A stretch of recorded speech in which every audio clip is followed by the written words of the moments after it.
പ്രിയപ്പെട്ട അംബേദ്കർ, നിങ്ങൾ ദേശീയ രാഷ്ട്രീയത്തിന്റെ മുന്നിൽ നിന്ന് പ്രവർത്തിക്കേണ്ടയാളാണ്. മാതൃരാജ്യത്തിന് വേണ്ടി ബ്രിട്ടീഷുകാർക്കെതിരെയുള്ള സമരം നയിക്കേണ്ടയാൾ. ക്ഷമിക്കണം ഗാന്ധിജി, എനിക്കൊരു മാതൃരാജ്യമില്ല. ഭീംറാവു രാംജി അംബേദ്കർ. മനുഷ്യരും മൃഗവും തമ്മിലുള്ളതിനേക്കാൾ അന്തരം മനുഷ്യനും മനുഷ്യനും തമ്മിലുള്ള ഇന്ത്യയിൽ എന്റെ ജനത അനുഭവിക്കുന്ന അവഗണന, പീഡനം അങ്ങേക്കറിയാമോ? കേട്ടിട്ടുണ്ടോ? എന്റെ ഈ ആശ്രമത്തിൽ അതില്ല. അങ്ങ് കക്കൂസ് കഴുകിയത് കൊണ്ടോ, അങ്ങയുടെ ഭാര്യ കക്കൂസ് കഴുകിയത് കൊണ്ടോ, അങ്ങ് ദളിതനെ കെട്ടിപ്പിടിച്ചത് കൊണ്ടോ പരിഹരിക്കാനാവുന്നതല്ല ഞങ്ങൾ അനുഭവിക്കുന്ന വിപത്ത്. സ്കൂളിൽ പഠിക്കുമ്പോൾ മറ്റു കുട്ടികളോടൊപ്പം ഇരിക്കാൻ എനിക്ക് അവകാശമില്ലായിരുന്നു. വീട്ടിൽ നിന്നും കൊണ്ടുപോകുന്നൊരു കേറച്ചാക്ക് വിരിച്ച് ഒരു മൂലയിൽ നിലത്തിരിക്കണം. മറ്റു കുട്ടികൾ ബെഞ്ചിലിരിക്കുമ്പോൾ, ദാഹിക്കുമ്പോൾ പ്യൂണിനോട് പറഞ്ഞാൽ മതി, വെള്ളം നിന്റെ അടുത്തെത്തുമെന്ന് പ്രധാന അധ്യാപകൻ.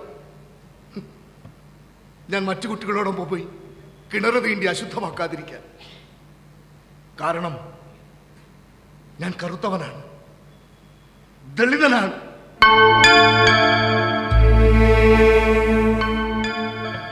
അംബേദ്കർ, എന്നിട്ടും ഞാൻ പഠിച്ചു, ഉന്നത വിജയം നേടി. ബറോഡ രാജാവ് എനിക്ക് സ്കോളർഷിപ്പ് തന്നു. അമേരിക്കയിലെ കൊളംബിയൻ സർവകലാശാലയിൽ ഞാൻ പഠിച്ചു 5 വർഷം. അവിടെ ആരും എന്റെ ജാതിയുടെ പേരിൽ മാറ്റി നിർത്തിയില്ല, ആരും എന്റെ ജാതി ചോദിച്ചതുമില്ല. പക്ഷേ ഇന്ത്യയിൽ ജാതിയുടെ പേരിൽ, നിറത്തിന്റെ പേരിൽ ഞാൻ അവഗണിക്കപ്പെടുന്നു. എന്റെ ജനത ആക്രമിക്കപ്പെടുന്നു.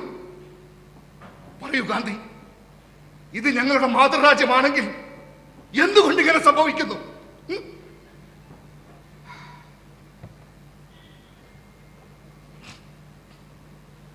ഞങ്ങൾ മഹാരാജ നിലത്ത് തുപ്പാൻ അവകാശമില്ലായിരുന്നു. കഴുത്തിലൊരു ചിരട്ട കെട്ടി തൂക്കി നടക്കണം, പുറകിലൊരു ചൂര് കെട്ടി ഞാത്തി നടക്കണം. ഞങ്ങളുടെ കാലടികൾ മണ്ണിൽ പതിഞ്ഞാൽ അത് തൂത്തുകളയാൻ, ഈ മണ്ണിൽ ചവിട്ടാൻ പോലും ഞങ്ങൾക്ക് അവകാശമില്ല എന്ന വൃത്തികെട്ട ആചാരം പറയുമ്പോ പറയൂ ഗാന്ധി, ഇത് ഞങ്ങളുടെ മാതൃരാജ്യമാണോ?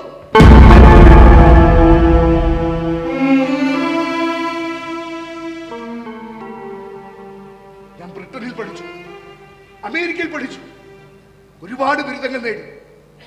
ബറോഡ റെയിൽവേ സ്റ്റേഷനിൽ ട്രെയിൻ ഇറങ്ങിയ എന്നെ ഒരു കാളവണ്ടിക്കാരനോ കുതിരവണ്ടിക്കാരനോ കയറ്റിയില്ല. കാരണം ഞാൻ അവരെക്കാളൊക്കെ താഴ്ന്ന ജാതിക്കാരനായതുകൊണ്ട്.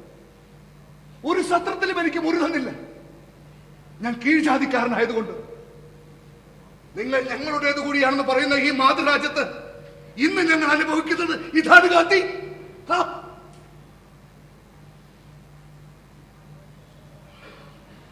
ഉള്ളവനും ഇല്ലാത്തവനും തമ്മിലുള്ള അന്തരം മാത്രമല്ല ഇന്ത്യയിൽ നിലനിൽക്കുന്നത്.